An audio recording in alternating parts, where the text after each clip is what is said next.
पढ़ाई भी नहीं, ऑनलाइन पढ़ाइयाँ करवा दी कि ये पढ़ ना सके। अनपढ़ इंडिया रहेगा तो गुलाम बनेगा इंडिया। इन्होंने सोचा सर्दी का मौसम है, किसान उठ के भाग जाएगा, फिर मैं इन जमीनों को हड़प लूंगा। अब मोदी जी की रातों की नींद उड़ चुकी हुई है। मोदी जी की तरह 15 लाख और 2 करोड़ की बात करने वाले 62 जी भी नहीं। कॉन्ट्रैक्ट फार्मिंग लागू करके अंबानी और अडानी के हाथ में देश को सौंपना चाहते हैं। आप NSA उन पर लगाते हैं जो सरकार के विरोध में बात करता है, और मैं सरकार के विरोध में बात कर रहा हूँ। आज इनको इनकी शहादतें करके इन्होंने अपने पाँव पे खुद कुल्हाड़ी मार ली है। ये आप समझ रहे होंगे, बुरे काम का बुरा नतीजा होता है, अच्छे काम का अच्छा नतीजा होता है। आज दोनों चीज़ें हैं। देखो, एक देशभक्ति है, एक देश से गद्दारी है। जो यहाँ आए हुए हैं सारे देशभक्त हैं, ये सारे भगत सिंह के वंशज हैं, क्योंकि ये अपनी आवाज़ उठाते हैं, अपनी ये भला करने वाले हैं। किसानों ने कितने लंगर लगा रखे हैं, मुसलमानों के, किसानों के, आज जगह जगह लंगर लगे हुए हैं। और आप देखेंगे अब मोदी जी की रातों की नींद उड़ चुकी हुई है। वो देख रहे हैं, ये तो मैं नहीं सोच सकता था, ऐसा भी होना था, लेकिन वो उल्टा हो गया। आप अगर भला करते तो ये जनता आपको वाहवाही करती। आज पूरा देश भी देख रहा है, क्या विश्व भी देख रहा है मैडम, पूरा संसार देख रहा है। ये किसानों की शहीद करवाए जा रहे हैं, शहादत दिलवाए जा रहे हैं, जो कि गलत है। इन्होंने सोचा सर्दी का मौसम है, किसान उठ के भाग जाएगा, फिर मैं इन जमीनों को हड़प लूंगा। देखो, ये जो 3 काले कानून है ना, और MSP पे रेट नहीं दे रहे, ये 3 काले कानून ये किसानों की गले की फांस है, क्योंकि इन्हें पता है हमारे आने वाली पीढ़ियां ना गुलामी की दलदल में, बेड़ियों में जकड़ती चली जाएंगी। आपने मोदी जी मुंह पे तो पट्टा बंधवा दिया जनता के कि वो विरोध ना कर सके सरकार का, और दूरी बना दी गज की, ताकि बिल्कुल ही ये बेवकूफ़ बना रहे। और पढ़ाई भी नहीं, ऑनलाइन पढ़ाइयाँ करवा दी कि ये पढ़ ना सके। अनपढ़ इंडिया रहेगा तो गुलाम बनेगा इंडिया। तो ये सब चीज़ें नहीं चलती। मोदी जी, आपको देशभक्त बनना चाहिए था, आप तुरंत कानून वापस कर देते, ताकि ये तुम्हारी वाहवाही करके घर लौट जाते। अब ये यस और नो के चक्कर में पड़े हुए हैं, बिल वापसी नहीं तो घर वापसी नहीं। अब मोदी जी अटक गए। देखो, अंबानी के इन्होंने वायर हाउस बनवा लिए, पंजाब, हरियाणा, UP सब जगह इसके वायर हाउस 2017 में बना दिया है। ये चाल, शतरंज की चालें, ये ज़्यादा दिन नहीं टिकती। 4 साल पहले ही इन्होंने वायर हाउस तैयार कर दिया है। किसानों को तो अब पता चला कि हम तो गुलाम होते चले जा रहे हैं, इसलिए इन्हें आंदोलन करना पड़ा। अगर आज भी उन्हें बुद्धि आ जाती है, मोदी जी को इनसे माफ़ी मांगे। ये अन्नदाता हैं, ये भगवान है, ये देश के हीरे हैं। अगर आज भी उन्हें बुद्धि आ जाए, ऊपर वाला सद्बुद्धि दे, तो फिर ये उनको क्षमा कर सकते हैं। नहीं तो आने वाला समय तख्ता पलट की संभावना है। आने वाले समय में तख्ता पलट होने की संभावना बनती है। हाँ जी, गुरुद्वारे में। हाँ जी, आप कब से यहाँ पे धरना दे रहे हैं? हम लोग तो 2 तारीख पहले दिन से, जब से यहाँ लगा है। अब आगे क्या प्लान है? हमारा यही प्लान है, जब तक यहाँ ये रहेंगे किसान लोग, हम लोग लंगर सिखाते रहेंगे ऐसे। हाँ जी, हाँ जी, लंगर की सेवा।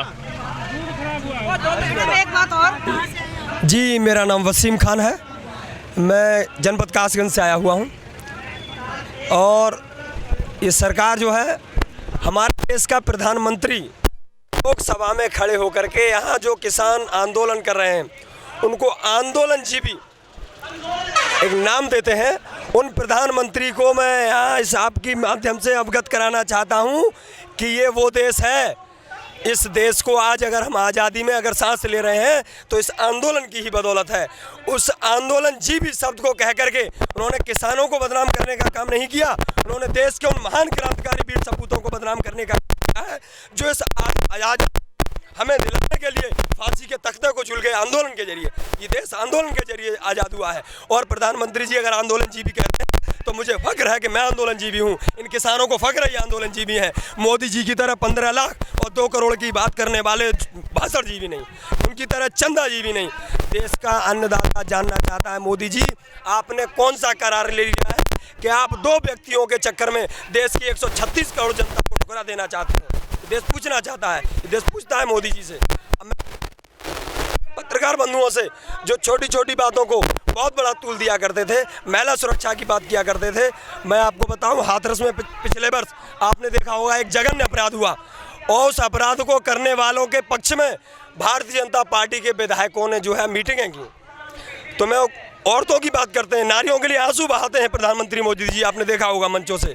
गम की मारी बेचारियों के लिए और दो आंसू नहीं नारियों के लिए और बेटियों के लिए एक नारे हैं बस, और जनसभाएं करते हैं ये भाजपा के लोग बलात्कारियों के लिए।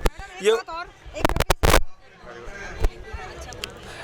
प्रधानमंत्री जी से मैं पूछना चाहता हूं कि आप कॉन्ट्रैक्ट फार्मिंग लागू करके अंबानी और अडानी के हाथ में देश को सौंपना चाहते हैं। इस देश ने आपके लिए विकल्प के रूप में चुना था। जब देश का किसान नौजवान परेशान था तो उन्होंने भाजपा को विकल्प देखा था, और भाजपा वोट लेने के बाद अपना काम न करके चंद पूंजीपतियों के कहने पे काम कर रही है। आपको पता होना चाहिए, जब पूरा देश घर के अंदर बैठा हुआ था, कोई भी सेलिब्रिटी घर से बाहर नहीं निकल रहा था, तो यही किसान अपने बच्चों के साथ खेत में गया और गेहूं को काटा। गेहूं को काटने के बाद और देश इस अपने अनाज को मंडी में ले गया, जिससे देश की अर्थव्यवस्था चली। आपके चंद नाचने कूदने वाले इन किसानों को जो है देशद्रोही आतंकवादी कह देते हैं। आपको उन पर लगाम लगाना चाहिए और NSA लगाकर उन्हें जेल में डाल देना चाहिए। आप ऐसा इसलिए नहीं करेंगे क्योंकि वो आपके पक्ष में बोलते हैं। आप NSA उन पर लगाते हैं जो सरकार के विरोध में बात करता है, और मैं सरकार के विरोध में बात कर रहा हूँ कि हिंदुस्तान का एक जिम्मेदार नागरिक हूँ। मैं चाहता हूँ कि आपको पता होगा, जब शहीद भगत सिंह को फांसी के ऐलान हुआ था तो भगत सिंह की मां उनके पास गई, अंतिम रात को उनसे मिलवाया गया। तो भगत सिंह ने उनसे कहा, भगत सिंह की मां ने पूछा, बेटा भगत मैं तुझे किस रूप में देखूंगी?